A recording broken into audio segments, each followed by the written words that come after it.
Good evening friends, we start our Hindu discussion of 28 of August का Hindu discussion start करते हैं। Video लंबी होती है तो 1.25 करके या 1.5 करके आप उसको वीडियो को देख सकते हैं। तो we start our Hindu discussion. जो पहले फ्रंट पे न्यूज़ आती है वो आती है central to easy path of monetization.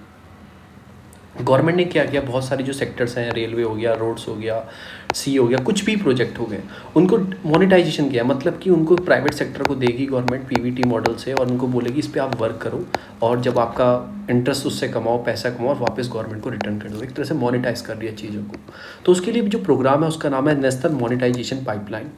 In news union finance ministry जो है अपनी, उन्होंने लॉन्च किया है नेशनल मोनेटाइजेशन पाइपलाइन। मतलब पाइपलाइन डेवलप नहीं कर रहे, पूरा जो उनके सारे प्रोजेक्ट हैं उसमें क्या क्या चेंजेस करने हैं, कैसे कैसे चीज़ चेंज करने हैं, तो वो सारा नेशनल मोनेटाइजेशन पाइपलाइन से किया जाएगा ताकि इफ़िशियंसी या फिर एक कॉम्प्रिहेंसिव डेवलपमेंट हो पाए उस सेक्टर का। तो ये कुछ उन्होंने सोच रखी है 2022 से लेकर 2025 तक जो फाइनेंशियल ईयर है ऐसे किया जाएगा। व्हाट इज़ एसेट मोनेटाइजेशन, ये है क्या? ये क्रिएशन करना है किसी न्यू सोर्स ऑफ रेवेन्यू को by unlocking the value of existing unutilise और under utilise asset, public asset. Example समझाता हूँ। ये रेलवे है, इससे मतलब कि एक यूज़ नहीं कर पा रहा है, उस इफ़िशियंसी से, उस प्रोडक्टिविटी से वर्क नहीं कर पा रहा है, ना गवर्नमेंट इसमें स्पेंड करे ना उसका कुछ फ़ायदा हो रहा है। तो गवर्नमेंट क्या करेगी, इसको प्राइवेट सेक्टर को दे देगी पीपी मॉडल से। तो गवर्नमेंट इसे दे देगी पीपी मॉडल से, ठीक है, या और भी मॉडल्स जो होते हैं मैं आगे बताऊँगा, उनसे दे देगी प्राइवेट सेक्टर को और बोलेगी आप इसमें प्रॉफिट कमाओ, अच्छे से करो। जो अंडर यूटिलाइज है या अंडर डी यूटिलाइज जो एसेट है उनको दे देगी प्राइवेट सेक्टर को और उनसे काम लेगी ताकि वो इफ़िशियंसी से वर्क कर पाए। तो ये सारा एक मोनेटाइजेशन है। बहुत सारे पब्लिक सेक्टर है जिसमें गवर्नमेंट ध्यान नहीं दे पाती, नहीं हो पाता है, उसे पब्लिक सेक्टर को रिलीज या सेल कर देगी to create a better value from the asset, ताकि बेटर वैल्यू आ पाए, एक अच्छी सर्विस मिल पाए लोगों को।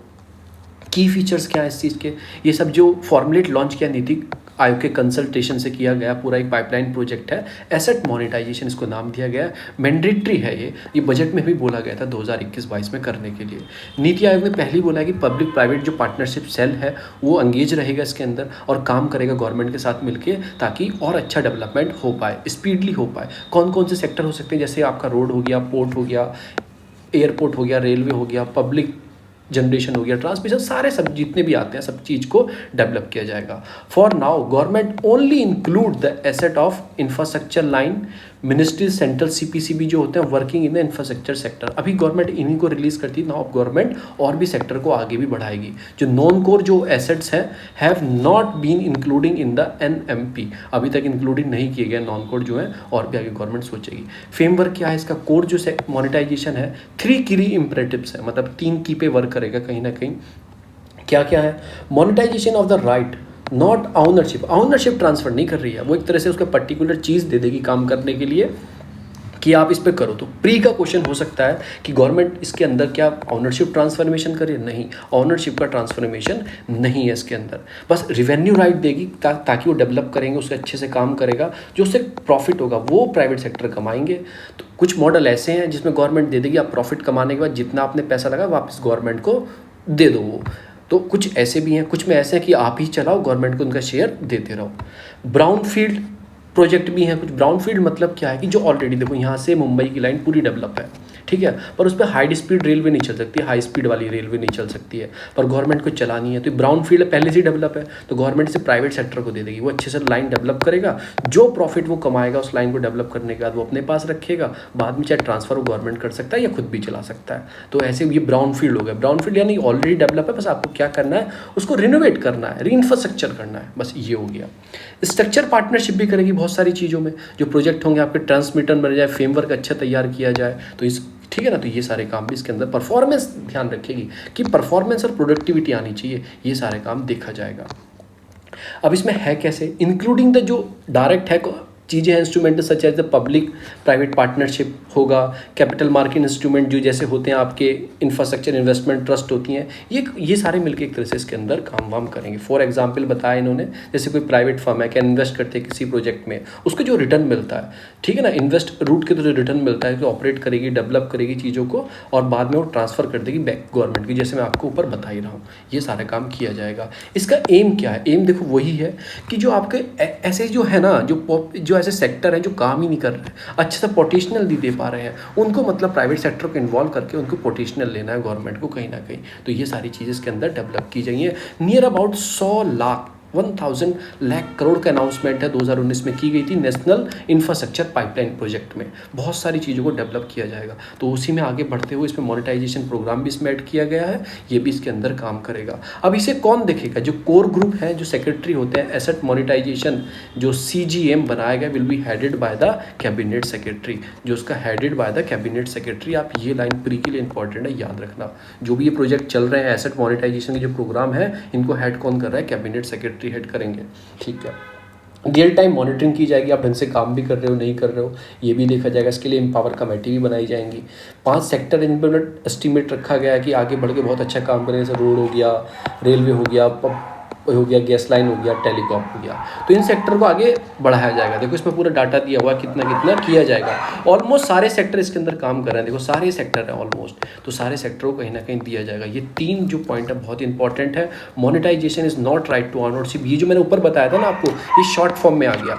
ये प्री के अंदर क्वेश्चन बन सकता है इसका। ये तीनों ऑप्शन देखेगा, ऊपर नीचे घुमा के इसमें ये नॉट हटा देगा, राइट ऑनरशिप लिख देगा, ठीक है ना। तो ये आपका गलत हो जाएगा। तो तीनों प्री में रख सकता है, 1 A B करके पूछ सकता है आपसे। तो मोनेटाइजेशन नहीं, इसमें ऑनरशिप का ट्रांसफर नहीं है।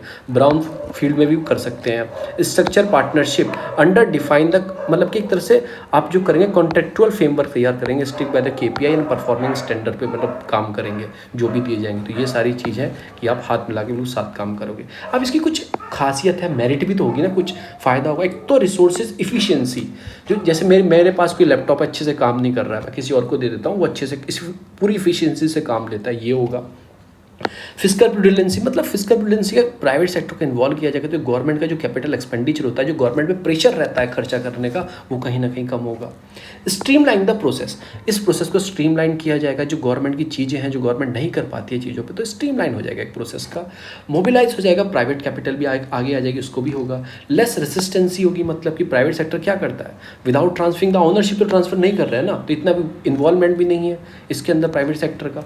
कोऑपरेटिव फेडरलिज्म, यानी कोऑपरेटिव फेडरलिज्म का मतलब क्या होता है कि सब साथ सबका विकास, वो वाली जो टैगलाइन है मोदी जी की, वो कोऑपरेटिव फेडरलिज्म को कहीं ना कहीं आगे बढ़ाती है। तो सारी चीज़ आएंगी, स्टेट गवर्नमेंट साथ में आएगी, सेंट्रल आएगी, लोकल आएंगी, तो वो कहीं ना कहीं काम करेंगी। प्रमोट होगा पब्लिक प्राइवेट पार्टनरशिप, क्योंकि प्राइवेट का इन्वॉल्वमेंट कर रहे हैं, तो ये कहीं ना कहीं चीज़ें आगे बढ़ेंगी। पर कुछ चैलेंजेस है, कहते हैं ना एक सिक्के का हेड भी होता है, दूसरे पहलू टेल भी होता है। सुख के साथ दुख और मुनाफे के साथ घाटा भी खड़ा होता है, तो कहीं ना कहीं इसके कुछ चैलेंजेस भी हैं। एक तो आपको आइडेंटिफाई करना होगा कि कैसे आपको करना है, रेवेन्यू स्ट्रीमिंग कैसे करनी है, सब कुछ चेक करना होगा। फिर कैपेसिटी यूटिलाइजेशन जो आप कर रहे हो, गैस पेट्रोलियम पाइपलाइन नेटवर्क को भी ऐड कर रहे हो, तो उसमें एक इनएडुकेट लेवल है, मतलब कि कभी वॉलेटाइल प्राइस है उनके, सबके ऊपर नीचे होते रहते हैं। फिर अगर कोई डिस्प्यूट हो जाए सेंट्रल और प्राइवेट फर्म में, तो वो उसके लिए जो आपकी डिस्प्यूट जो रिजोल्यूशन मैकेनिज्म है वो इतना अच्छा डेवलप नहीं है। फिर रेगुलेट ट्रैफिक जो टैरिफ है वो कैसे रेगुलेट करोगे, पावर सेक्टर के जो एसेट्स हैं वो कैसे रेगुलेट करोगे। लो इंटरेस्ट अमंग द इन्वेस्टर, ठीक है ना, इन द नेशनल हाईवे, ठीक है ना, तो वो जो इन्वेस्टर हैं वो लो इन्वेस्टर ना, इतने नहीं है, कुछ ही पावर के पास है। Lack of independent sectoral regulator, मतलब कि एक तरह से सेक्टरल रेगुलेशन भी नहीं है हमारे पास, बहुत सारी चीज़ों की कमी है। Lack of transparency in the, मतलब जब आप दोगे वो भी नहीं है, कोई चीज़ अवेयरनेस प्रोग्राम नहीं है पार्टिसिपेशन नहीं है, कुछ ही लोगों का पार्टिसिपेशन है, बड़े बड़े लोग तो करेंगे, हमारा पार्टिसिपेशन नहीं है। तो ऐसे कुछ चीज़ आप लिख सकते हो। कंक्लूजन यही बताया लास्ट में कि एनुअली फेस बाय था 15% जो एसेट है, ये आपको पढ़ना है, पढ़ लेना, नहीं पढ़ना मत पढ़ना। तो मैंने आपको बता दिया, जो मैंने प्री के पॉइंट बताए ये थोड़े इंपॉर्टेंट पॉइंट है प्री के, तीनों जो लाइन है जो मैंने यहाँ पे निकाली है। फिर ये कुछ ये मेंस के लिए लिख सकते हो, क्या क्या आप खुद सोचा करो कि कैसे चीज़ों में होगा, प्राइवेट में गया क्या क्या होगा, और भी चीज़ें लिख सकते हो। We are having the 80% population हुआ, 80% आपकी पॉपुलेशन PDS स्कीम से खाना ले रही है, PDS से खाना ले रही है। तो आप एक एस्टिमेट लगा सकते हो, जो PDS से खाना ले रहे हैं ऑब्वियसली वो गरीबी की रेखा में आएंगे, कहीं ना कहीं उसके आसपास ही रहेंगे। आप खुद हिसाब लगाओ, अगर हर चीज़ को प्राइवेट सेक्टर दे दिया जाएगा, वो प्राइवेट तो प्रॉफिट ओरिएंटेशन से काम करता है, ठीक है, और जो हमारे गवर्नमेंट है वो नॉन प्रॉफिट पे काम करते हैं, तो प्रॉफिट ओरिएंटेशन से काम करेगा, तो लोगों को फिर पैसा देना पड़ेगा, लोगों के पास डिस्पोजल इनकम लोगों की वैसे ही कम है। तो ये कुछ नेगेटिव पॉइंट ये भी आप लिख सकते हो। तो ये सारी इसमें चीज़ें हैं। दूसरी आती है एनिमल कॉरिडोर। देखो एक ये आपका दीपर बेल करके है, और ये इको सेंसिटिव जोन था, नोटिफाइड किया गया था, तो अब इसमें कुछ कॉरिडोर बनाए गए थे, जैसे रेलवे का एक कॉरिडोर डेवलप किया गया था। तो ये प्रॉब्लम करता था, जो वहाँ के जानवर होते थे इधर से उधर जाने में डेथ हो जाती थी, बहुत देखा गया। तो मैं आपको बताऊँगा ये कॉरिडोर क्या होता है? कॉरिडोर होते हैं जैसे ये नेशनल पार्क है, ये नेशनल पार्क है, इनके बीच में एक रास्ता बना दिया जाता है, एक रास्ता, ठीक है, नेचुरल चीज़ों से कंसिडर करके, ताकि वो इजी से यहाँ पे मूव कर पाए, यहाँ से यहाँ पे मूव कर पाए, क्योंकि सीजन्स होता है, यहाँ का सारा फूड खत्म हो गया तो यहाँ से यहाँ जाना है उन्हें, फिर वो क्या करते हैं, कोई रोड पे जाएंगे, कभी रेलवे लाइन पे जाएंगे, तो इसकी वजह से उनकी डेथ हो जाती है। तो वाइल्ड लाइफ कॉरिडोर का बहुत है, कनेक्टिविटी, फ्रेगमेंटेशन, हैबिटेट डेवलप करना है आपको। कॉरिडोर अलाउ करता है movement between the isolated patches, तो इन सब चीज़ को डेवलपमेंट करेगा ताकि वो डिस्टर्बेंस ना आ पाए। वाइल्ड लाइफ जो कॉरिडोर होते हैं also known as habitat corridor भी बोलते हैं, या ग्रीन कॉरिडोर भी इनको बोलते हैं। ऐसा प्री में पूछा जाएगा, ये प्री का पॉइंट हो सकता है। ऐसे आपको याद रखना चाहिए क्या प्री का क्या मेंस का। ये कैसे याद होगा? जब आप बहुत सारे क्वेश्चंस देखोगे, क्वेश्चन सॉल्व करोगे। The green corridor is also design to keep animal out of danger. मैंने आपको बताया ना, बिजी हाईवे, रोड जो होती हैं, रेलवे होते हैं, उनसे बचाया जाए, तो इसमें काम करते हैं। फिर कुछ कंजर्वेशन रिजर्व्स ही हैं। कंजर्वेशन रिजर्व क्या होते हैं? कम्युनिटी रिजर्व होते हैं in India, are the term denoting a protected area of the India, like buffer zone हो गए हैं, ठीक है, कनेक्टेड जोन हो गए, माइग्रेशन कॉरिडोर हो गए। मैं आगे आपको बताऊंगा क्या क्या होते हैं, आपके कंजर्वेशन रिजर्व क्या होता है, कम्युनिटी रिजर्व क्या होता है, सब मैं आपको बताऊंगा नीचे के लैंग्वेज में। तो आपको याद रखना है, जो प्रोटेक्टेड एरिया है वो कैटेगरी अंडर फर्स्ट इंट्रोड्यूस इन, ये प्रोटेक्टेड एरिया है सारे, ये किसके अंडर में आते हैं? वाइल्ड लाइफ प्रोटेक्शन जो आपका एक्ट है 2002 में आते थे, फिर वाइल्ड लाइफ प्रोटेक्शन एक्ट 1972 में आने लगे थे, कुछ अमेंडमेंट करके इसमें भी ऐड किए गए थे। तो आपको याद रखना है फ़ायदा क्या होता है। देखो आप खुद सोचो, आपका घर ये है और दूसरे का घर ये है, आपको उसके घर जाना है, यहाँ पे बहुत बड़ा हाईवे चलता है, हाईवे चलता है, पर आप क्रॉस नहीं कर पाते, तो उसके लिए अंडरपास बनाया जाता है या ऊपर से बनाया जाता है। तो ऐसे ही आप क्या करो, रेलवे लाइन जो निकल रही है अंडरपास से बना दो, नीचे से निकल जाएगी, या फिर ऊपर से निकाल दो उसके, तो वो प्रोटेक्टेड एरिया बच जाएगा। तो वही सारी चीज़ों के लिए वर्क करना है, कॉरिडोर डेवलप करने हैं। जो दीपर बेल वाइल्ड लाइफ सेंचुरी, ये बताना कहाँ पे है, वैसे इसमें मेंशन है कहाँ पे है, ये गुवाहाटी के अंदर है। अब मैं आपको बताऊँगा जो इंपॉर्टेंट थिंग है प्री के लिए, आज मैं आपको सब कुछ बताऊँगा। प्रोटेक्टेड एरिया कितने प्रकार के होते हैं, ठीक है, कैसे कैसे होते हैं, IUCN का क्या स्टेटस है, सब प्रोटेक्टेड एरिया के बारे में आपको कहीं से पढ़ने की ज़रूरत नहीं पड़ेगी। What do you mean by protected area? Protected area उसके नाम में ही आता है, रीजन या कोई लैंड हो या सी हो, देखो लैंड और सी दोनों, which are give certain level of protection, कुछ सर्टेन लेवल की प्रोटेक्शन हो for the conservation of biodiversity and the social environment value in this area. Human जो इंटरवेंशन होगा, जो एक्सप्लॉयटेशन करते हैं रिसोर्स की, वो बहुत कम रहता है, यानी कि इंसान की दखल वहाँ पे कम होगी। वहाँ बिल्कुल ही सोली प्रोटेक्टेड एरिया को बोला जाता है प्रोटेक्टेड एरिया। प्रोटेक्टेड जो एरिया प्रिंसिपल मैकेनिज्म में काम करते हैं वो कंजर्वेशन ऑफ द बायोडाइवर्सिटी, बचाने के लिए काम करते हैं, ताकि आपकी बायोडाइवर्सिटी बची पाए, अर्थ पे उनका भी काम होता रहे। और जो प्रोटेक्टेड एरिया होते हैं ये इन सितु होते हैं, इन सितु बायोडाइवर्सिटी कंजर्वेशन। इन सितु मतलब जैसे ये शेर है, टाइगर है, ठीक है, इसको आप जू के अंदर लेके आते हो, तो जू के अंदर थोड़ी रहता है, वो तो कहीं नेशनल पार्क में अंदर रहता है, तो आप नेशनल पार्क से उसे लेके आ रहे हो जू के अंदर, तो ये हो गया एक्स सीतु, ये हो गया एक्स सीतु, क्योंकि आप उसके नेचुरल हैबिटेट से निकाल के और कहीं और उसे कंजर्व कर रहे हो, बचा रहे हो, ठीक है। अगर उसके वहीं पे आप कंजर्व करते हो उसी के एरिया के अंदर, जो उसका नेचुरल एरिया है पूरा, तो उससे बोलते हैं इन सीतु, उसे बोलते हैं इन situ.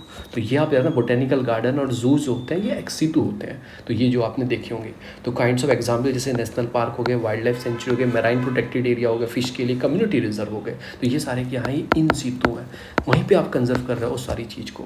What are the difference between IUCN category और ठीक है प्रोटेक्टेड एरिया? तो मैं IUCN कैटेगरी प्रोटेक्टेड एरिया क्या अंतर है? IUCN आपको पता ही है, international union of conservation of nature, जो आपकी लिस्ट पे निकालता है, वो रेड डाटा लिस्ट जो निकालता है, रेड डाटा लिस्ट में एंडेंजर स्पीसीज, ठीक है, critical endangered species, near threaten, ठीक है, वर्नरेबल, ये सारी कैटेगरी उसके अंदर होती हैं, ठीक है।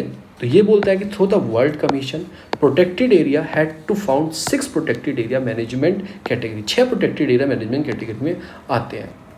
जैसे कैटेगरी 1 में एक होता है स्ट्रिक्ट नेचर रिजर्व, जो protected area manage mainly for the science and services, least minimum human interaction, बिल्कुल ख़त्म रहता है, जैसे आपका अप करके रॉटवर्ल्ड करके ऑस्ट्रेलिया के अंदर, यानी कि वो रिसर्च और उसी के लिए यूज़ किए जाते हैं, ठीक है ना, जो साइंस की एक्टिविटी होती है उन्हीं चीज़ के लिए वो यूज़ किए जाते हैं, for science and receive the least human interaction, mainly use for science. फिर होता है कैटेगरी IB, ये होता है वाइल्डनेस एरिया, इसमें सॉरी वाइल्डनेस जो आदमी मतलब वहाँ पे वाइल्ड रहते हैं, वाइल्डनेस प्रोटेक्टेड होते हैं। कैटेगरी 2 में आते हैं नेशनल पार्क, कैटेगरी उसमें आते हैं नेशनल मॉन्यूमेंट जो फीचर्स होते हैं ये सब आते हैं, जो क्लिफ्स केव्स हो गए, फॉरेस्ट ग्रुप्स हो गए, ये सब। फोर्थ में आते हैं हैबिटेट एंड स्पीसीज मैनेजमेंट, आपको बिल्कुल याद नहीं रखना है, मैं आपको एक क्राइटेरिया बता रहा हूँ बस, ये आपको बिल्कुल याद नहीं रखना है, मैंने बताने के लिए बताया, क्योंकि जो हम पढ़ना स्टार्ट करेंगे आपको बस ये आपको समझ में आ गया कि ऐसा कुछ स्ट्रक्चर होता है, ठीक है, आप उससे आगे आ जाओ।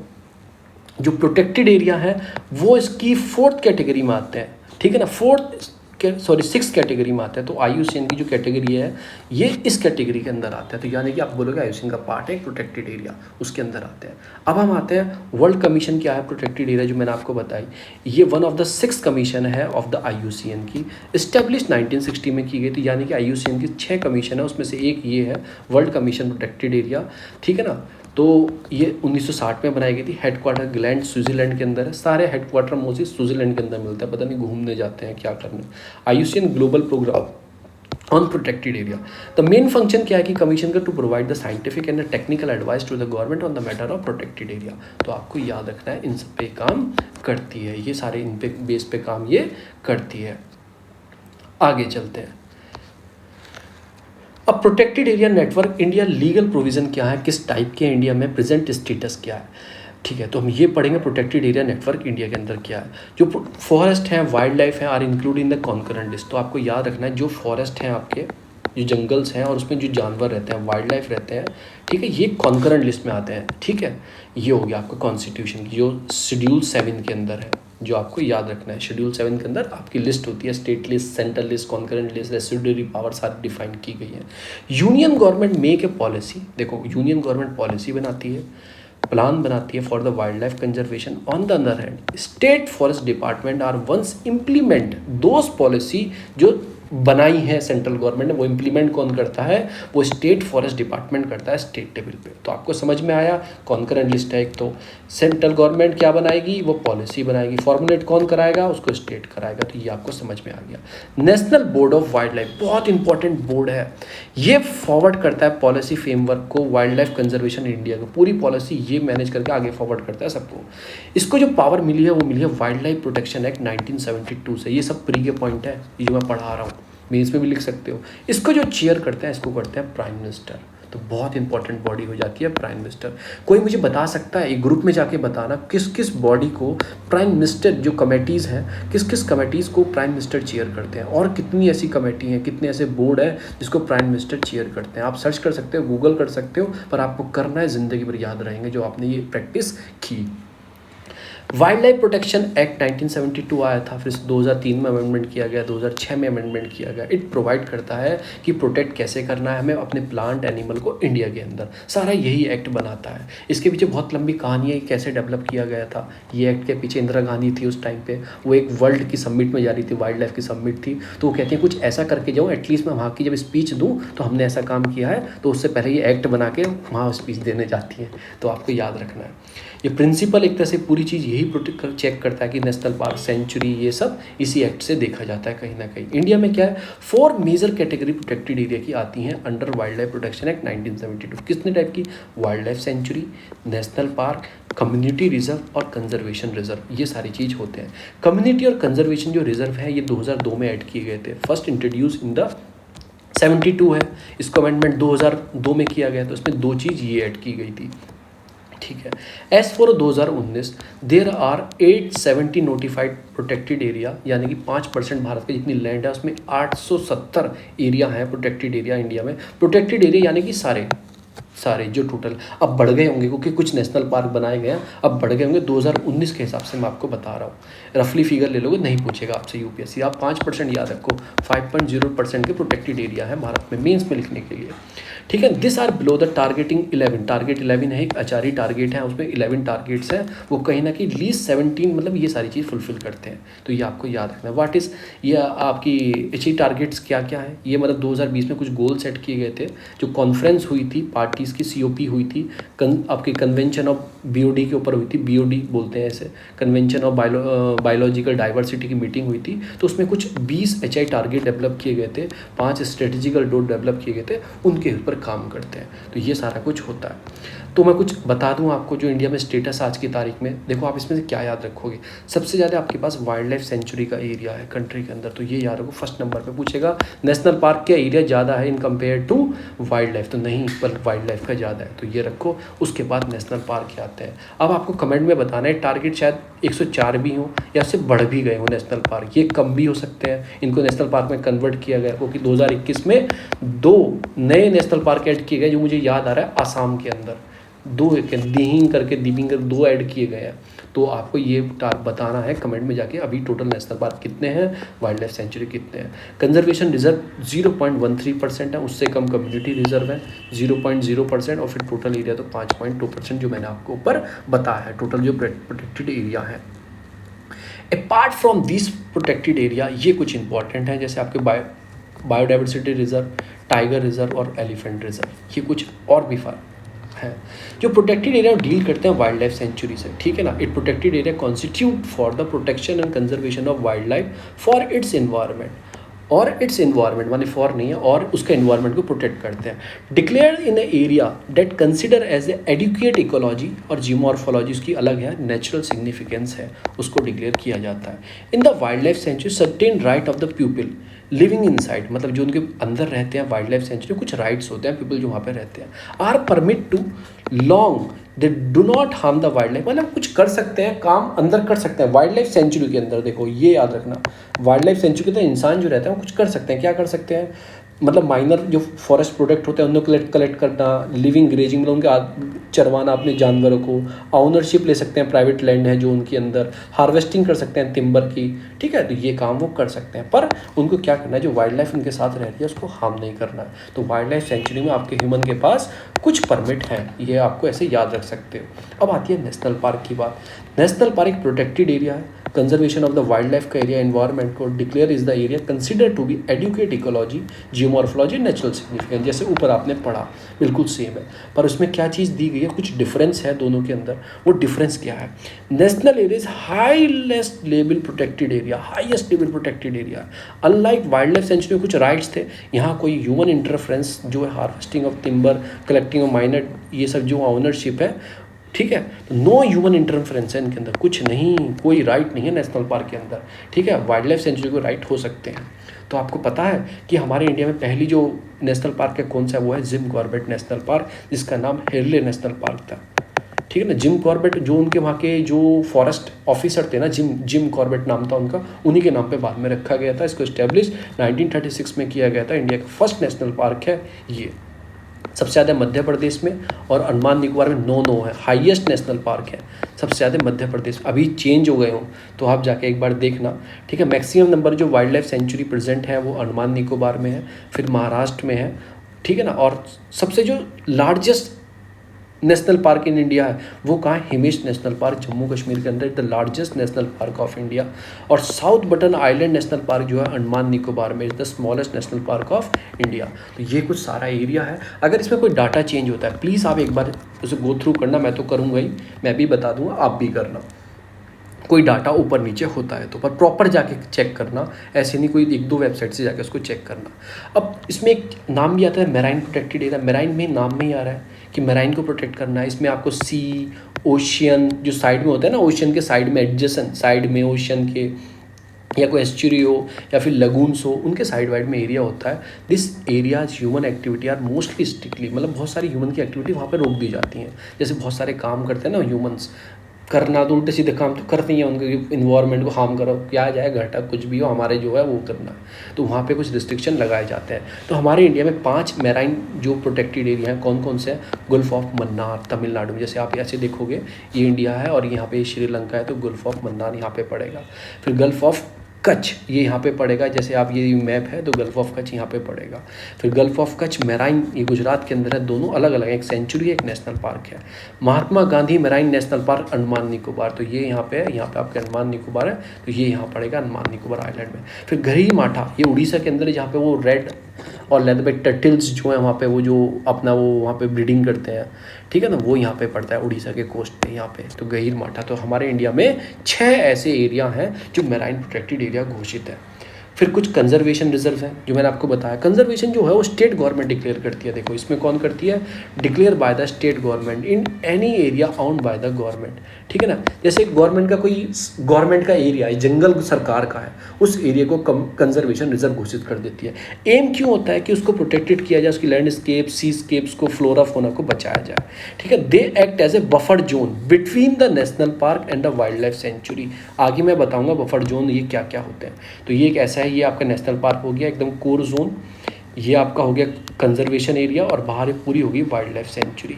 ये तो ऐसे एरिया होते हैं कि बिटवीन होंगे, इन दोनों के बीच में होंगे ये एरिया, इसे बोलते हैं कंजर्वेशन जोन, जिसको घोषित कर दिया जाता है। तो ये कुछ एरिया ने नाम बताएं, ये याद रखना। कम्युनिटी रिजर्व क्या होता है, declare by the state government, तो ये भी आपको याद रखना। पर ऊपर वाले जो थे आपके national park wild life sanctuary, वो सेंट्रल गवर्नमेंट की पॉलिसी उनके ऊपर वर्क करते हैं, वो जो होते हैं।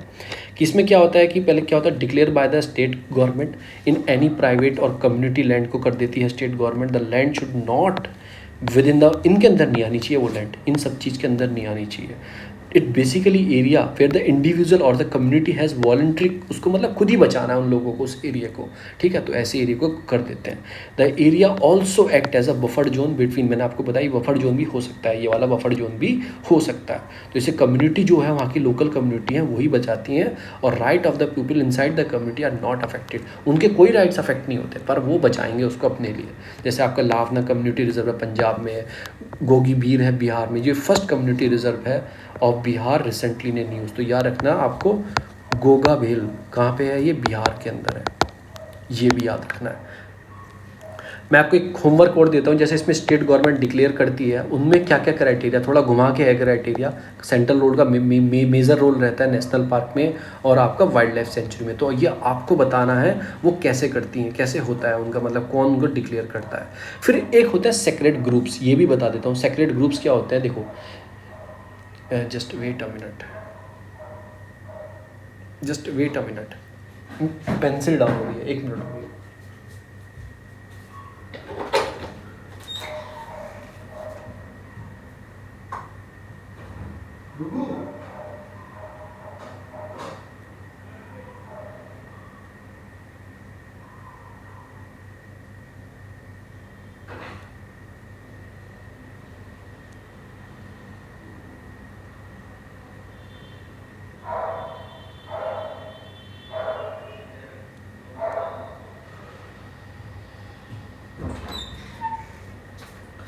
सॉरी फॉर द डिस्टर्बेंस, वो मेरी थोड़ा इग्नोरेंस, तो ये प्रॉब्लम हो गई थी।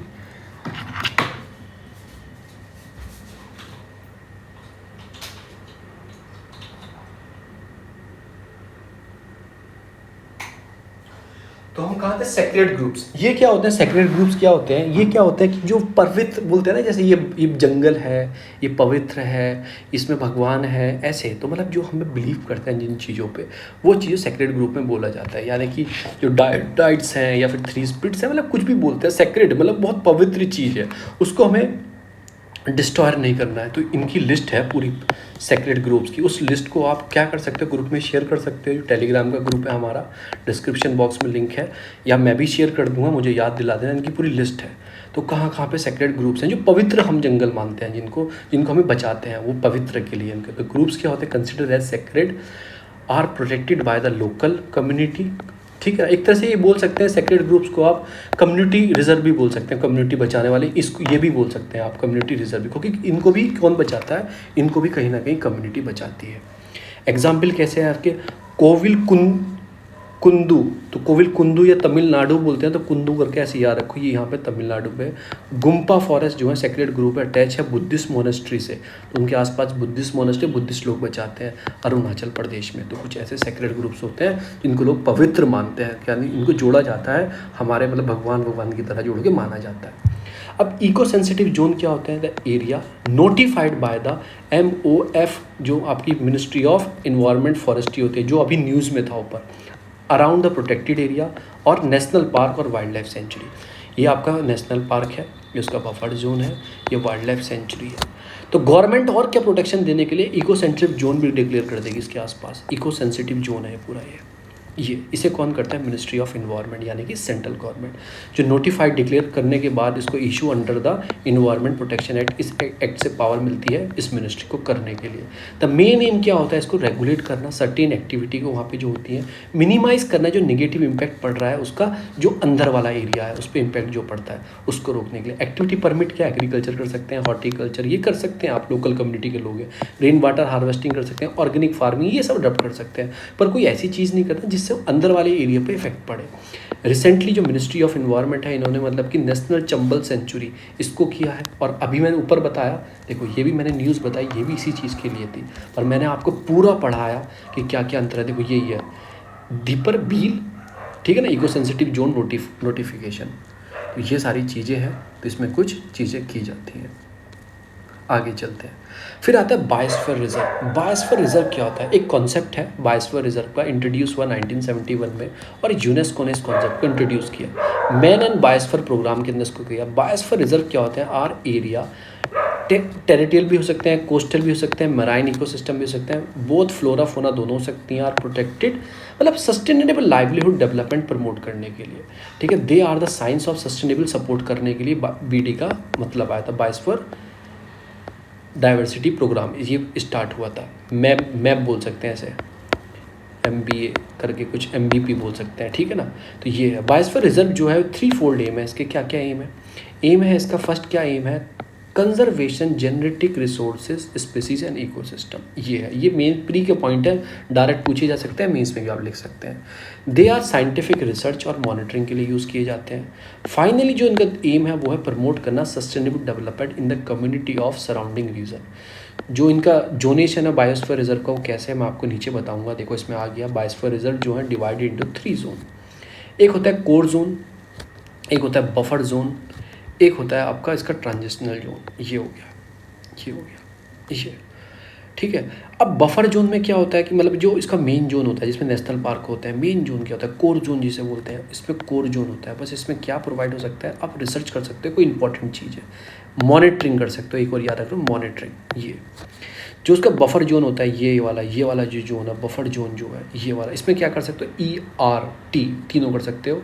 आर तो कर ही रहे थे अंदर, एजुकेशन और training, tourism and the recreation, ये कर सकते हो, ठीक है। आदमी भी रह रहे हैं, देखो घर में ह्यूमन सेटलमेंट जो ऑलरेडी वहाँ पे रह रहे हैं। अब जो आपका ट्रांजिशनल जो है ना उसमें सारी एक्टिविटी कर सकते हो, RTS 2B आपको जो करनी है तो सारी एक्टिविटी वहाँ पे आप कर सकते हो। तो यही बताया गया, स्ट्रिक्टली प्रोहिबिटेड एरिया है, ह्यूमन एक्टिविटीज में रिस्ट्रिक्शन है 0, ये आपको याद रखना है। मोस्टली नेशनल पार्क को यही वाला मिलता है कोर एरिया में, ठीक है ना। एग्जाम्पल इसमें क्या? Sustainable use of the natural resources, development, research, environment, education, ये सब आप कर सकते हो बफर जोन में। जो मैंने आपको बताया था कंजर्वेशन जोन जो होते हैं, ये वो सारे जोन जो होते हैं। ट्रांजिशनल जोन होता है बिल्कुल बाहर वाला, ये zone outside the buffer zone होता है। इसमें इंटेंस ह्यूमन जो एक्टिविटी होती हैं वो कर सकते हैं बाय द लोकल कम्युनिटी को परमिट वहाँ पे मिलती है।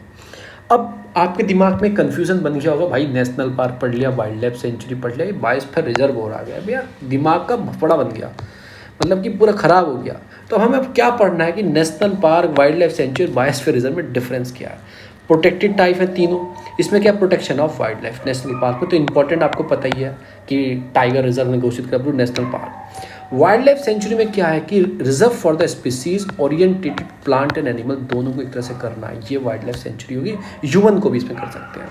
बायोस्फीयरिज्म क्या हो गया? इकोसिस्टम ओरिएंटेशनिज्म है, इकोसिस्टम, पूरा ecosystem, ecosystem in the sense कि इकोसिस्टम में कौन कौन आता है? ह्यूमन, सब कुछ आएगा, सारी एक्टिविटी आती है उसके अंदर। तो reserve the form of life, तो यानी कि वो भी जिंदा है, हम भी जिंदा, पूरा एक इकोसिस्टम। तो आप ये मान सकते हो जो बायोस्फीयर रिजर्व होगा दोनों पे आ जाएगा, तो पूरा इकोसिस्टम की बात होगी। इसमें क्या है? प्लांट और एनिमल की, इसमें क्या है? एनी एनिमल की, वाइल्ड लाइफ की, इसमें तो पूरा इकोसिस्टम काउंट हो गया, तो ये दोनों का बाप हो जाएगा, ऊपर पूरा हो जाएगा। चलो लेजिस्लेशन क्या है इसकी? इसे वाइल्ड लाइफ प्रोटेक्शन एक्ट जो है उससे पावर मिलती है, इसे wild life protection act power मिलती है। पर हमारे इसमें क्या है कि इसके इनिशियली रिकॉग्नाइज बाय यूनेस्को, जिसका मैप प्रोग्राम है, ठीक है, nominated by the national government. हमारी गवर्नमेंट नॉमिनेट कर दिया, ठीक है, नेशनल यूनेस्को ने बोला, हमने कर दिया, ठीक है। अब इसकी लेवल ऑफ प्रोटेक्शन क्या है ये आपको देखना है। इसमें ग्रेट डिग्री ऑफ प्रोटेक्शन है, मैंने आपको बताया नेशनल पार्क में बिल्कुल रिस्ट्रिक्शन है, ठीक है। इसमें लीजर मतलब थोड़ा कम प्रोटेक्शन है क्योंकि इसमें ह्यूमन चल सकते हैं। वाइल्ड लाइफ सेंचुरी बड़ी होती है, उसके अंदर नेशनल पार्क आप बना सकते हैं, कोर एरिया में वो होता है। इसमें ग्रेट डिग्री ऑफ प्रोटेक्शन, इसमें भी ग्रेट डिग्री प्रोटेक्शन है।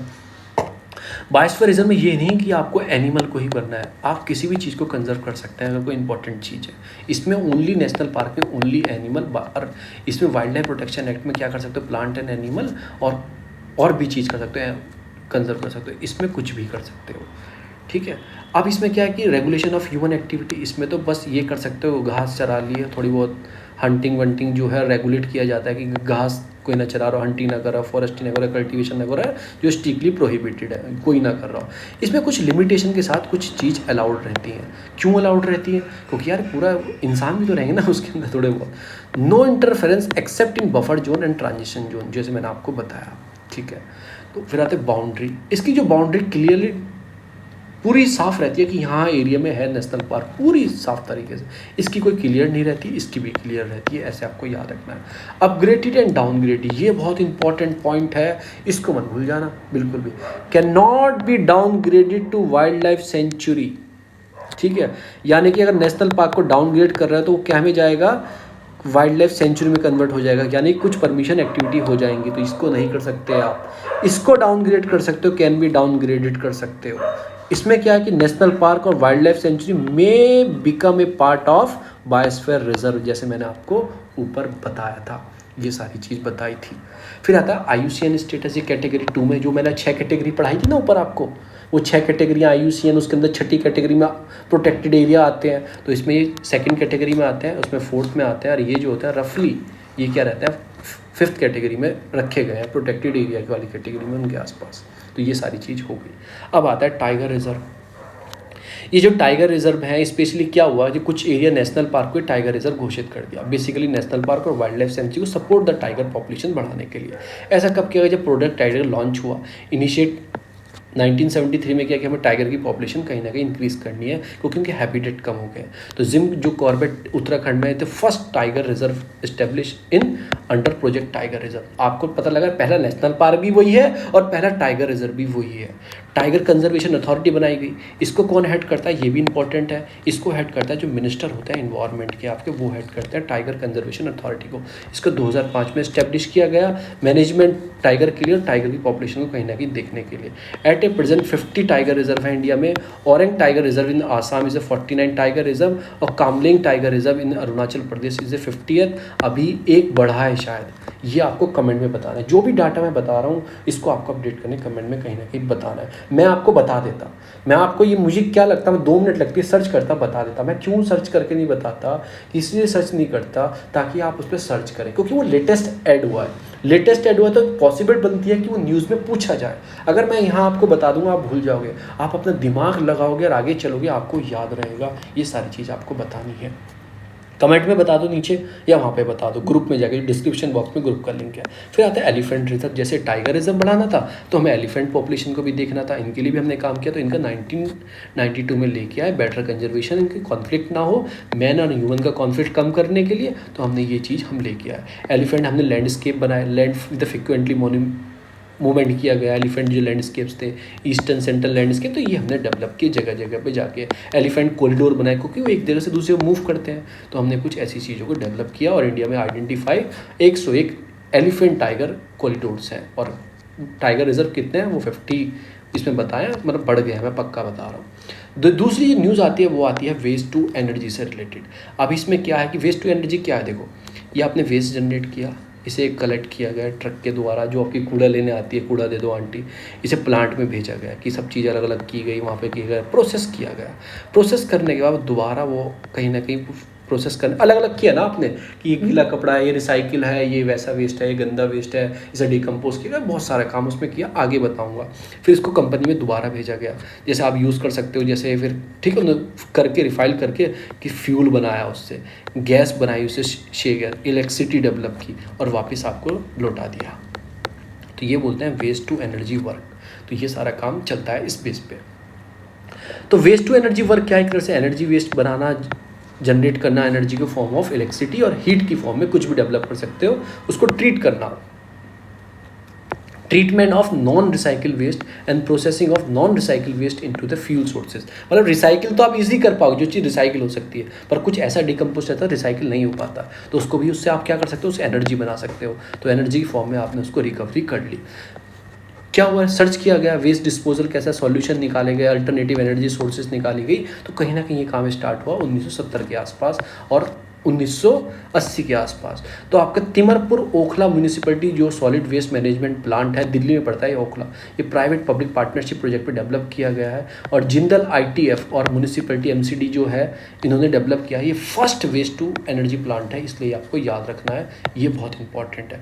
डिसीजन जो वेदर टर्न करना है वेस्ट को इनको energy and sending to the landfill, ये कौन देखता है, ये कुछ इसको रेगुलेट करते हैं, इकोनॉमिकल फैक्टर होते हैं, ठीक है ना, पब्लिक सेंटीमेंट्स होते हैं, बहुत सारी चीज़ को देख के इनके डिसीजन लिए जाते हैं। प्रोसेस जो है उसमें डिफरेंट मेथड है वेस्ट टू एनर्जी के, वो मैं आपको बताऊंगा। पहला आता है कंबस्टिंग टेक्नोलॉजी, ठीक है ना, मास बंद करना, ठीक है ना, मास बंद करके कि अंडर प्रोसेस जो म्यूनिसिपल वेस्ट है उसे बंद कर देना, लार्जली ऐसे ही जला देना, उस पर आग लगा देना। With A boiler generate electricity, आग लगा के, जैसे ये भट्टी है, भट्टी के अंदर आपने वो कूड़ा डाल दिया, उससे क्या हुआ, बॉयलर का पानी गर्म हुआ, उससे स्टीम बनी, स्टीम से आपने इलेक्ट्रिसिटी जनरेट कर ली। पहला प्रोसेस ये है, पर उसके साथ बहुत सारी चीज़ें भी, गैस भी तो निकलती हैं, वो गैस हार्मफुल होती हैं, तो नहीं, ये अच्छा प्रोसेस नहीं है। द प्रोसेस जनरेट करने का मास बर्न वेस्ट टू एनर्जी को कराना 7 स्टेज में किया जाता है, इसकी भी कुछ स्टेज है, ठीक है। तो ये आपको याद रखना है। Waste to dumping a garbage truck into large pit, ठीक है ना। उसके बाद किया जाता है crane grabbing the waste and dumping into the combusting chamber, जो कंबस्शन का चैम्बर होता है उसमें डाल देती है। वेस्ट फ्यूल को बर्न किया जाता है और रिलीज हीट करता है वो, फिर वही बॉयलर का काम करना और इलेक्ट्रिसिटी प्रोड्यूस करना। हीट बॉयलर गर्म करेगा, स्टीम बनेगी और प्रोड्यूस होगी। इसमें क्या होता है, एयर पॉल्यूशन कंट्रोल सिस्टम होता है। Remove the pollutant from the combusting gas before it releasing through the smoke stem, मतलब चिमनी से बाहर निकलने से पहले इसमें क्या किया जाता है, इसमें उसकी गैस को ख़त्म कर दिया जाता है, तो कि ठीक है बाहर जाने से रोक लिया जाता है। तो ये होता है, तो ये सारे सिस्टम होते हैं। Ash is collected the boiler and the air pollution control system इसके अंदर लगा होता है। तो ये भी एक सिस्टम है, ये आप कर सकते हो अगर आपके कंबस्टिंग चैम्बर में यूज़ कर रहे हो। मॉड्यूलर सिस्टम क्या है, इसमें क्या होता है कि सिस्टम बन अनप्रोसेसरली मिक्स, जो सॉलिड वेस्ट होता है मिक्स करके, different from the mass burning facility, they are much smaller and the portable नहीं है, they can be move side to side, इनको मूव भी कर सकते हैं, यहाँ पे करा फिर आगे चले गए, ऐसे हम कर सकते हैं। तो ये कुछ सारे सिस्टम है। एक है रिफ्यूज ड्राइड फ्यूल सिस्टम, इसमें क्या होता है कि मतलब कि फ्यूल सिस्टम क्या है कि use of mechanical method to shed the income, MSW separate the non combusting material and the produce a combusting mixture that is suitable for a fuel in the dedicated financial supplement in the fuel in the conservation boiler system. तो मतलब इसमें कुछ नहीं है, बस नाम याद रखो, रिफ्यूज डिलीवरिंग, हमें साइंटिफिक वे में नहीं जाना है। इसमें क्या बोल रहा है कि इसमें पहले सेपरेट किया जाता है नॉन कंबस्टिंग मटेरियल को और कंबस्टिंग मटेरियल को, उनको फिर मिक्स कर दिया जाता है, कंबस्टिंग कर दिया जाता है, उनसे फ्यूल एक्सट्रैक्ट कर लिया जाता है तो बॉयलर में डाल के। तो ये कुछ सिस्टम है, ये इसके मॉडल्स हैं। किसके मॉडल्स हैं, कंबस्टिंग टेक्नोलॉजी कौन कौन सी। एक तो मास बर्न हो गया, सीधी आग लगा दिया आपने भट्टी में झोंक के, एक हो गया आपने उसका मतलब कि कंबस्टिंग चैम्बर में लगाई, एक हो गया मॉड्यूल सिस्टम हो गया, ठीक है ना, ये पोर्टेबल भी है मॉड्यूल जो आपका मॉड्यूलर सिस्टम जो है। एक हो गया रिफ्यूज आपकी डायरेक्ट फ्यूल सिस्टम हो गया, एक हो गया गैसिफिकेशन, ये दूसरा मॉडल है। वो तो था मास बर्निंग का, ये गैसिफिकेशन। इस प्रोसेस में क्या होता है, convert material contain carbon such as coal, petroleum, biomass into a synthetic gas, और उसे शेन गैस भी बोलते हैं इसको, compose of the hydrogen and carbon monoxide. तो ये मिलके आप उसे गैसिफिकेशन भी कर सकते हैं। Syngas can be burn to produce the electricity. इस गैस, आपने गैस बना ली, ये गैस बनने के बाद क्या हो गया, उसको यूज़ करो, गैस को आग लगाने में यूज़ करो, उससे आग लगाओगे तो फिर वही बॉयलर पानी गर्म होगा, या उसमें यूज़ करो, व्हीकल फ्यूल भी यूज़ कर सकते हो शाइन गैस को, तो उसको डिफरेंट वे में यूज़ कर सकते हैं। एक होता है पैरालाइसिस, ये बहुत बढ़िया मैटर है। पैरालाइसिस मतलब इंसान को, ये मानो पैरालाइज हो गया कोई इंसान, ऑक्सीजन की कमी होगी उसकी हाफ बॉडी में, तो ये एब्सेंस ऑफ ऑक्सीजन में किया जाता है। टेम्परेचर डिकम्पोजिशन किया जाता है ऑर्गेनिक मटेरियल का in the absence of oxygen, ये इंपॉर्टेंट है, in the absence of O2। It involve the change the chemical composition, कुछ केमिकल कंपोजिशन किया जाता है तो इन द एब्सेंस ऑफ, मैंने कैसे याद रखा हुआ है, पैरालाइसिस हो गया मुझे, मेरा आधा हाथ जो है काम करना बंद कर दे क्योंकि उसमें लैक ऑफ ऑक्सीजन होगी। कुछ भी हो, मैंने अपना मेथड बनाया तो लैक ऑफ ऑक्सीजन, तो ये आपको याद रखना है। इंसिनरेशन, इसमें क्या होता है कि थर्मो डिकम्पोज किया जाता है। इसमें क्या किया जाता है, इसमें प्रेजेंट ऑफ वेस्ट स्ट्रीम, ठीक है ना, harmful element at the higher temperature and presence in the oxygen. मतलब इसमें क्या है कि इसमें जो इंसिनरेशन है इसमें डाल के कूड़े में आग लगाई जाती है, इससे मतलब वेस्ट स्ट्रीम भी जनरेट होती है और हार्मफुल एलिमेंट भी इसमें होते हैं। तो ये कुछ कहीं ना कहीं गलत है। एक होता है एनारोबिक डाइजेशन, मतलब वो कीड़े होते हैं ऑर्गेनिक मैटर को वो खा जाते हैं in the absence of oxygen, तो ये एनारोबिक डाइजेशन इसको बोलते हैं। एक होता है लैंडफिल गैस रिकवरी। आप क्या करोगे, कूड़ा भर दोगे लैंडफिल के अंदर, थोड़े दिन बाद उसमें गैस बनना स्टार्ट हो जाएगी, मीथेन गैस। आप कहीं से एक्सट्रैक्ट करके बाहर निकाल लोगे, जब सड़ जाएगा मीथेन गैस बन जाएगी उसके अंदर। जैसे देखा है ना आपने, कुछ लोग काम करते हैं वो डंपिंग, मतलब क्या करते हैं वो आपका गटर वटर साफ करते हैं, ठीक है ना, वो फ्रिज उनकी डेथ हो जाती है बिकॉज ऑफ मीथेन की एक्सेस अमाउंट होता है। तो आप उसमें भर दोगे, बहुत दिन तक रखोगे, उसके बाद आप क्या करोगे, उसमें से गैस एक्सट्रैक्ट कर लोगे। तो वो गैस को बहुत सारी चीज़ों में यूज़ किया जाता है, जैसे LFG गैस को बोला जाता है, capture convert using the renewable energy resource पर आप यूज़ कर सकते हो। वही बायोमास वाला वो जो आप करते हो, वो क्या नाम आपका गोबर गैस जो बनाते हो, वही सारा सिस्टम है। फिर आता है टॉरिफिकेशन। टॉरिफिकेशन टेक्नोलॉजी, हीट किया जाता है ग्लासेस को, इसमें 100 मील्स को, ठीक है ना, वुड्स के जो बायोमासिस होते हैं इतने डिग्री पर, इतने से इतने डिग्री पर। चेंज द एलिमेंट ऑफ बायोमासिस में कोल लाइक पिटर्स बन जाते हैं, मतलब कि आपने इतना उबाला और ऐसा बन गया, वो कोल बना दिया आपने, कोल बना दिया। फिर उस कोल को जो बन के आया उसको आप यूज़ कर सकते हो, इंडस्ट्री में यूज़ कर सकते हो, स्टील और सीमेंट प्लांट में यूज़ कर सकते हो। यानी कि ये लकड़ी है, इसको आपने ऐसे जलाया, इतने टेम्परेचर में ठंडा कर दिया एकदम, तो वो कोल बन गया। तो पूरी तरह जला तो नहीं, उसको कहीं और चीज़ में आप यूज़ कर सकते हो। फिर होता है पेरोक्रैक टेक्नोलॉजी। ये वर्ल्ड की फर्स्ट प्रेजेंट, ठीक है ना, हेट्रोजेनिक कैलास्टिक प्रोसेस है जो कन्वर्ट करता है मल्टीपल फीड स्टॉक को into the hydrocarbon liquid fuel gases carbon. ये आपको याद रखनी है। प्रोसेस क्या होता है, क्लोजली जो इसकी लूप सिस्टम है, it does not emit any danger pollutant, ये कोई पॉल्यूटेंट भी नहीं निकलता। मोस्टली यही यूज़ हो रहा है आजकल की तारीख में, पेरोक्रैक टेक्नोलॉजी। तो इसका बहुत यूज़ करा है, रीयूज़ कर सकते हैं आपकी एनर्जी को जो करके फिर दोबारा तो बहुत सारे काम इससे कर सकते हैं। बस आपको नाम याद रखना है क्या क्या इसमें किया जाता है। देखो मैंने ऐड तो बहुत कर दिया है, तो ये आप जाके थोड़ा आप पढ़ लेना। रिफॉर्म विद इन 24 आवर, ये सब होता है। Less area required to install the plant, zero discharge process, कुछ निकलता ही नहीं है। Gas generate in the process of reused to provide the energy, उसको रीयूज कर सकते हैं जो गैस जनरेट करता है वो। Safe and efficiency environment develop कर सकता है। लो कैपेसिटी कॉस्ट लगती है, लो ऑपरेटिंग सिस्टम लगता है, फुल ऑटोमेटिक सिस्टम रिक्वायर्ड है, पूरी ऑटोमेटिक तरीके से चलता है, लेस मैन पावर इसके अंदर लगती है। अब वेस्ट एनर्जी है, ठीक है ना, transporting shortage, waste to energy conservation, जैसे थर्मोकेमिकल होगी, बायोकेमिकल होगी, मैकेनिकल, थर्मल डायरेक्टली आग लगा दी। फिर इसमें अलग अलग चीज़ें हैं, torrefaction, plasma gasification, pyrolysis, liquidation, इसके अलग हैं, बायोकेम फ्रेगमेंटेशन और एनारोबिक डाइजेशन। इसमें क्या बोलते हैं, बायोगैस जो मैंने आपको बताया था, बायोगैस बनाना, इसमें एथेनॉल बनता है, ठीक है ना। फ्रेगमेंटेशन मतलब वो सड़ा देना, मतलब फ्रेगमेंट करना, उसमें ईस्ट वीस्ट का यूज़ करते हैं। इसमें साइन गैस बनती है, पैरालाइसिस ऑयल बनता है, इसमें गैसिफिकेशन साइन गैस बनती है, प्लाज्मा से भी ये बनती है। टॉरिफिकेशन से छर बनता है, मैंने बताया टॉरिफिकेशन से वो क्या बनता है, वो सॉलिड फ्यूल बनता है। इसमें लिक्विड फ्यूल, इसमें गैसियस फ्यूल बनते हैं, और बाद में कंबशन और थर्मल एनर्जी बन जाती है, उससे आप इलेक्ट्रिसिटी डेवलप कर सकते हो।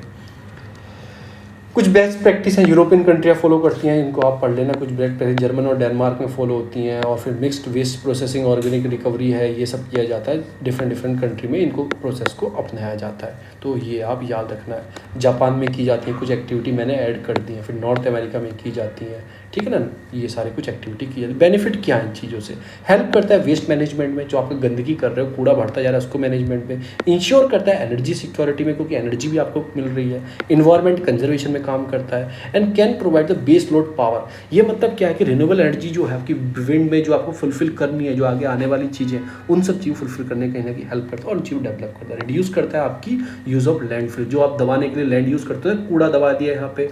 जैसे दिल्ली में आपने देखोगे बहुत सारी ज़मीन घेर रखी है, वहाँ पे कूड़ा ही डाला जाता है, तो वो भी रिड्यूस होंगे एरिया। तो ये सारी चीज़ें हैं। तो वेस्ट टू एनर्जी प्रोजेक्ट जो है मल्टीपल रेवेन्यू सिस्टम है, मतलब इनसे आप पैसा भी जनरेट कर सकते हो, बायोचर को बेच सकते हो जो सॉलिड वेस्ट है। जो net green house gases reduction में आपको कुछ कार्बन फैसिलिटीज़ भी प्रोवाइड की जाती हैं, बहुत सारे काम होते हैं, रिड्यूस हो जाती हैं फायर एक्सीडेंट, ठीक है ना। कुछ सॉल्यूशन रिकवरी है to value the inorganic waste, तो और भी कुछ सारी चीज़ आप कर सकते हैं। डिसएडवांटेज क्या है इसका, डिसएडवांटेज क्या है, not all the waste to energy project are clean and green. देखो सारे प्रोजेक्ट तो क्लीन और ग्रीन है, कुछ उनसे भी प्रॉब्लम होती होगी। उसके कॉस्टली हैं, बहुत सारे प्रोजेक्ट ऐसे हैं बहुत कॉस्टली हैं।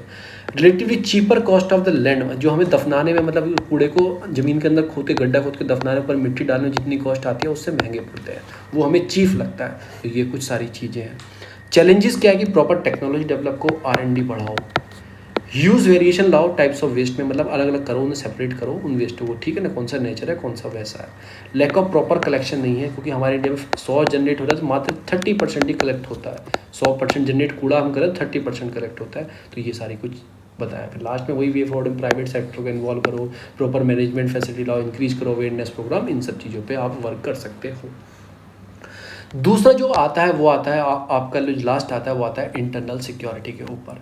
इन्होंने जो बात की अफगानिस्तान का जो मैटर है, ठीक है, इससे हमारी कहीं ना कहीं इंटरनल सिक्योरिटी को प्रॉब्लम हो सकती है। सबसे पहला इशू है जम्मू कश्मीर का, वहाँ पे कुछ हो सकती है। अभी सीए का मैटर चल रहा था, सिटीजनशिप अमेंडमेंट एक्ट आया था, तो बहुत सारे संगठन ने बोला था इंडिया गलत कर रहा है। उस मैटर को लेके कहीं ना कहीं इंटरनल सिक्योरिटी प्रॉब्लम आ सकती है, क्योंकि आपने देखा कैसे बम ब्लास्ट हो रहा है वहाँ पे, खुद ही लोग खुद को उड़ा रहे हैं। तो ये सारा मैटर इंडिया में आ सकता है, जम्मू कश्मीर का स्टेटहुड का, क्योंकि ये सेंसिटिव मैटर है। तो कहीं ना कहीं हमें बात करनी चाहिए। तो ऑल पार्टिंग मीटिंग थी, उसमें ये बात की गई है। ऐसा देखा गया अफगानिस्तान ड्यूरिंग 1996-1997 में वैन मुजाहिदीन गवर्नमेंट थी, वहाँ पे तालिबान की थी, बहुत सारे सिविल वार अफगानिस्तान में होता है, उसका इफेक्ट कहीं ना कहीं इंडिया पर भी देखा गया था। इंडिया का एक एरोप्लेन था, आपको नाम देना, ठीक है, उसको किडनैप भी किया गया था तालिबान के द्वारा, आपको उसका नाम बताना है। 998 में ही किया गया था शायद, 996 में। तो कुछ ना कुछ प्रॉब्लम इंडिया में भी हो सकती है।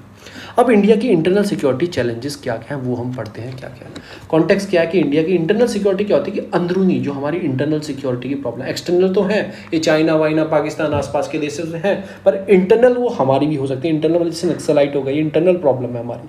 तो ये है कि ट्रेडिशनल और नॉन ट्रेडिशनल थ्रेट क्या है।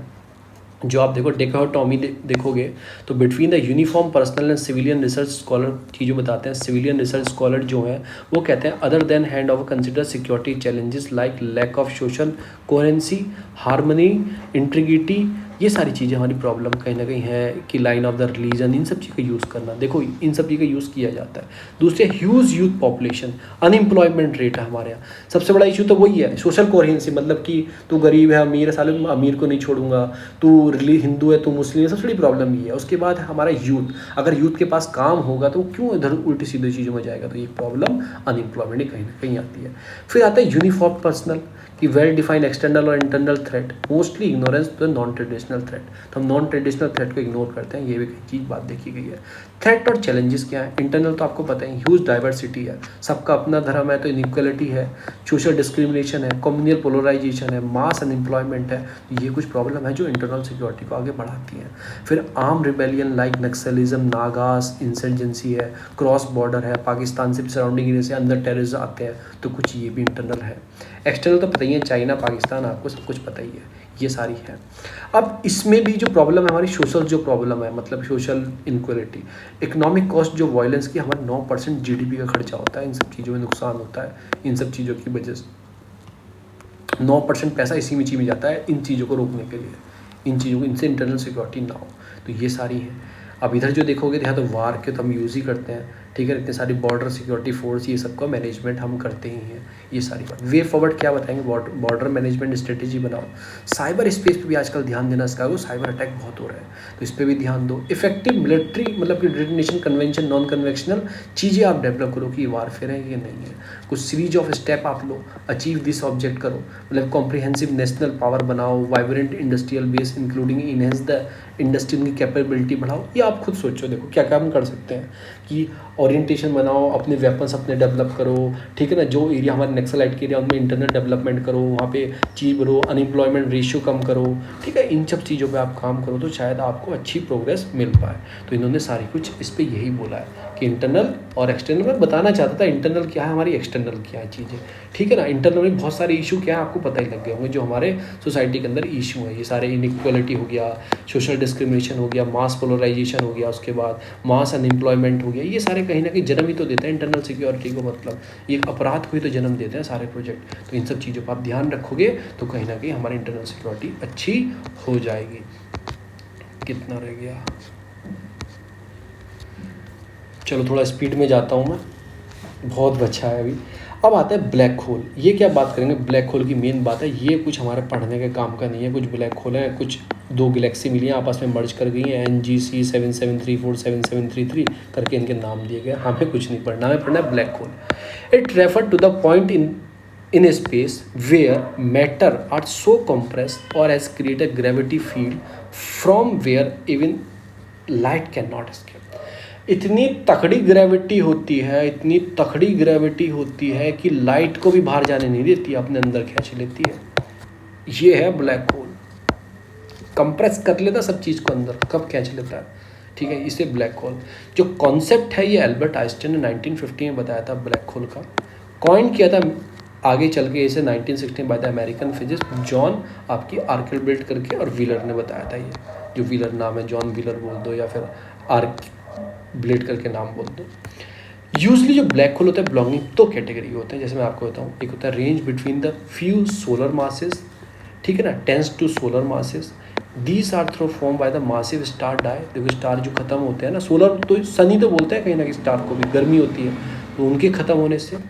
अदर जो कैटेगरी है वो सुपर मासिव ब्लैक होल जो होते हैं, they are range from the 100 and 1000 billions of the times of the sun. जो सन के इतने बड़े हैं, ठीक है, फ्रॉम द सोलर सिस्टम इतने बड़े हैं, ठीक है ना, विच अर्थ बिलोंग, तो कुछ इस टाइप के सुपरमासिव ब्लैक होल होते हैं।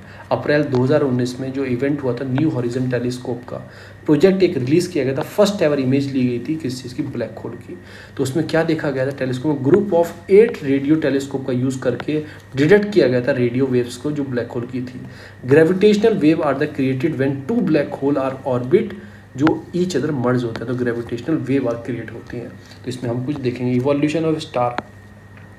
रेड स्टार, देखो यहाँ से देखो आप, इवोल्यूशन स्टार का कैसे होता है। Red star fusion of reaction of stopped, hydrogen get exhausted हो जाती है, कोर स्टार जो श्रिंकिंग हो जाता है, ये सारी चीज़ होती हैं। स्टार एक्सटेंड होना होता है और टर्न हो जाता है रेड स्टार में, देखो ये रेड स्टार में हो जाता है। फिर ड्वार्फ स्टार क्या होता है, when the mass of the star वो ग्रेटर देन हो जाता है इतने से, and the time of mass of sun, जो सन है ना आपका उससे भी बड़ा हो जाना स्टार का साइज, उसे चंद्रशेखर लिमिट बोलते हैं, चंद्रशेखर लिमिट इसी चीज़ को। Greater than 1.44 mass of the sun, it ended up, ये ख़त्म कब होती है, बढ़ना बढ़ते बढ़ते कब ख़त्म होती है, वो होती है वाइट ड्वार्फ जब बन जाता है, तो वाइट ड्वार्फ पे जाके ये ख़त्म हो जाती है, देखो ये रही, ठीक है ना। द जो रेड जॉइंट स्टार है, देखो ये रेड जॉइंट स्टार है, ये लूज करता है इस आउटर इन्वॉल्वमेंट को, एंड कोर श्रिंक हो जाता है, एक्सट्रीमली डेंस बॉल बन जाती है ड्यू टू ग्रेविटी, क्योंकि ग्रेविटी खींच रहा है ना, बिल्कुल ग्रेविटी बन जाती है। अनऑर्डर सेट ऑफ फ्यूजन, इसमें रिएक्शन स्टार्ट हो जाता है हीलियम का, ठीक है, to form of carbon, completely exhausted, core shrink हो जाता है इसका, एंड द वाइट ड्वार्फ में ये कहीं ना कहीं जाके खत्म हो जाता है, खत्म बिल्कुल एंड स्टेज पहुंच जाता है। सुपरनोवा क्या होता है, ये सुपरनोवा क्या होता है, when the mass of the star, ठीक है ना, जो इससे भी ग्रेटर टाइम ऑफ द सन पहुंच जाते हैं, that remains enough helium in the core of fusion, the outer involvement जो होता है वो एक्सप्लोड होता है, क्रश हो जाता है सुपरनोवा एक्सप्लोजन में, देखो ये हो गया, ये हो गया। न्यूट्रॉन स्टार क्या होता है, when the mass of the star इसके बीच में रहता है from the date of the sun, उसे न्यूटन बोलते हैं। ब्लैक होल क्या होता है, massive star bigger than 3 time of the sun and it become the black hole, तो ये जाके ब्लैक होल बन जाता है, देखो ये रहा। तो ये मास का ही खेल है, कितना कितना कैसे कैसे इसके अंदर बताया गया है। दूसरा आता है इंडिया की जो बुक आती है, वो जूलॉजिकल सर्वे बुक निकालता है, एनिमल डिस्कवरी की रिकॉर्ड रखता है, तो उसमें कुछ इतनी सारी स्पीसीज़ ऐड की गई हैं, ठीक है ना। तो ये जूलॉजिकल सर्वे ऑफ इंडिया ने की हैं, और इतनी हमारी 1,02,718 स्पीसीज़ हो चुकी हैं इंडिया के अंदर, ऐसा बोला गया है, ठीक है। कुछ वैरायटी मिली है, जैसे स्नेक मिला है, ग्रीन पैंथर जिसे बोला है, ग्रीन वाइपर जिसे बोला अरुणाचल प्रदेश में मिला है, डेक्कन वुल्फ स्नेक मिला है, कर्नाटक के अंदर मिला है, इनके नाम है साइंटिफिक, आप पढ़ लेना, नहीं पूछे जाएंगे, ठीक है। जूलॉजिकल सर्वे के इंडिया के बारे में बता देता हूँ आप पे, ठीक है। इंडिया की एपेक्स ऑर्गेनाइजेशन है जो एनिमल की टेक्सोनॉमी को रखता है अपने पास, सर्वे करता है, एक्सप्लोरेशन करता है, रिसर्च करता है और फाइंड करता है एनिमल की टेक्सोनॉमी, नई नई चीज़ें जहाँ पे मिलती हैं।